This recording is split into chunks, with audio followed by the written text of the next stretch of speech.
Hello students, welcome to our channel law criteria. और आज हम पढ़ने वाले हैं एलएलबी फर्स्ट ईयर का पेपर है हिंदू लॉ। उसके अंदर अक्सर ये प्रश्न पूछा जाता है हर बार, हिंदू पुरुष से भरण पोषण का अधिकार किन्हें है। किन किन को हिंदू पुरुष से भरण पोषण का अधिकार है। न्यायालय भरण पोषण राशि तय करते समय किन किन कारकों पर विचार करता है। ये आज ये प्रश्न हम आपको बताने जा रहे हैं, इसका उत्तर। तो यह प्रश्न एग्ज़ाम में अक्सर पूछा जाता है एलएलबी फर्स्ट ईयर की एग्ज़ाम के अंदर, हिंदू लॉ के अंदर। तो आपको किस प्रकार इसका उत्तर देना है, आपको लिख देना है सबसे पहले, हिंदू दत्तक और भरण पोषण अधिनियम 1956 के तहत पत्नी के अलावा निम्नलिखित व्यक्ति भरण पोषण पाने के पात्र हैं। इसमें पहला है वृद्ध एवं शिथिलांग जनक यानी कि माता पिता, आवश्यक आश्रित जिनमें बच्चे हैं, विधवा, पुत्रवधू, आश्रित व्यक्ति। ये चार हैं जिनके बारे में आज हम पूरा डिटेल में आपको बताएंगे। तो सबसे पहले है इसमें वृद्ध एवं शिथिलांग जनक माता पिता। अधिनियम की धारा 20 की उपधारा 1 के अंतर्गत वृद्ध एवं शिथिलांग माता पिता का भरण पोषण करना प्रत्येक पुत्र एवं पुत्री का व्यक्तिगत दायित्व है। इलाहाबाद उच्च न्यायालय के भूरी बनाम छोटा के फैसले में स्पष्ट किया गया है कि विवाहित पुत्री भी अपने माता पिता के भरण पोषण की जिम्मेदार है। ध्यान देने योग्य बात यह है कि माता पिता तभी भरण पोषण के हकदार होंगे जब वे स्वयं अपनी आय या संपत्ति से अपना भरण पोषण करने में असमर्थ होंगे। तो आपको समझ आ गया है कि वृद्ध एवं शिथिलांग जनक यानी माता पिता कब अपने भरण पोषण के लिए अधिकारी हो जाते हैं।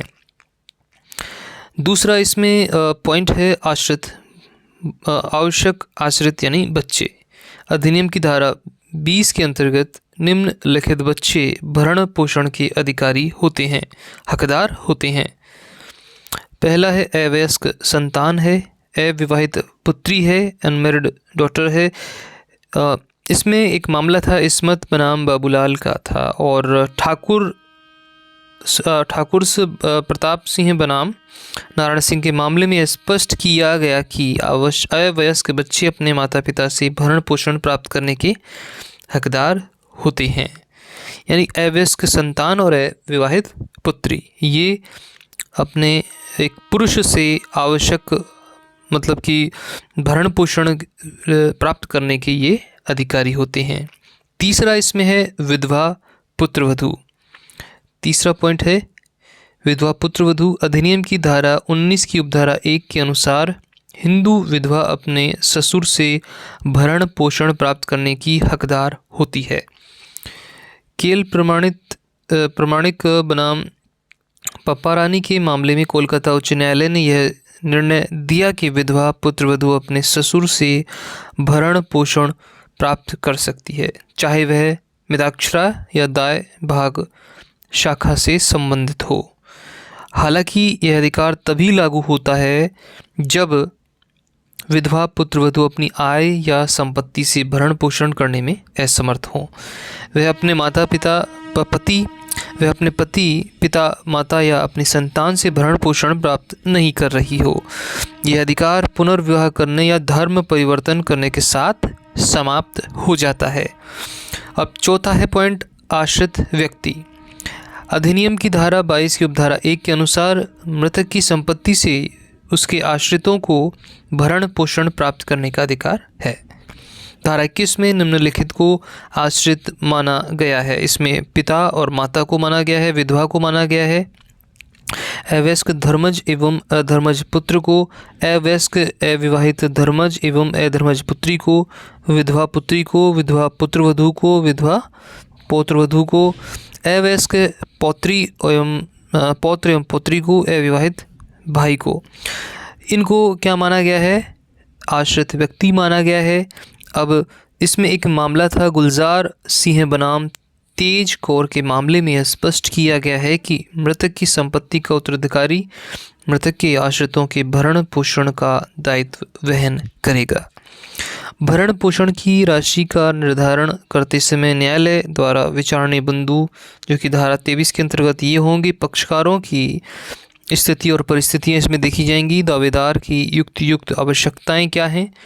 यदि दावेदार पृथक निवास कर रहा हो तो उसका औचित्य क्या है। दावेदार की संपत्ति और आय इसमें देखी जाएगी। भरण पोषण के हकदार व्यक्तियों की संख्या का भी इसमें बताया गया है कि ये भी इसमें देखी जाती है।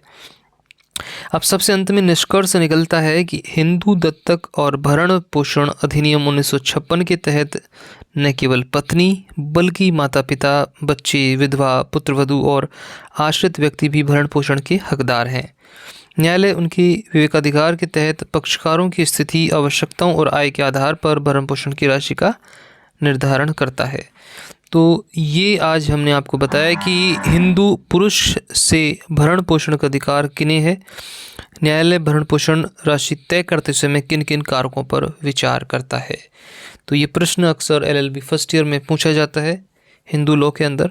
तो ये प्रश्न इस प्रकार आए तो आपको उत्तर जो आज मैंने आपको बताया है इस प्रकार देना है, ताकि आपके एग्ज़ाम में पूरे में से पूरे नंबर आने की संभावना हो। तो आशा करता हूँ कि आपको इस प्रश्न का उत्तर मिल गया होगा। और आपको अब अगले वीडियो में मैं आपको अगले प्रश्न के साथ मिलूँगा। यदि आपने हमारे चैनल को सब्सक्राइब नहीं किया है तो इसे तुरंत सब्सक्राइब कर लीजिए और बेल का आइकन पर भी क्लिक कर दीजिए, ताकि आपको आने वाले सभी वीडियोज़ की नोटिफिकेशन बराबर मिलते रहें। मिलते हैं फिर अगले वीडियो में नए प्रश्न और उसके उत्तर के साथ। तब तक के लिए मुझे इजाज़त दीजिए।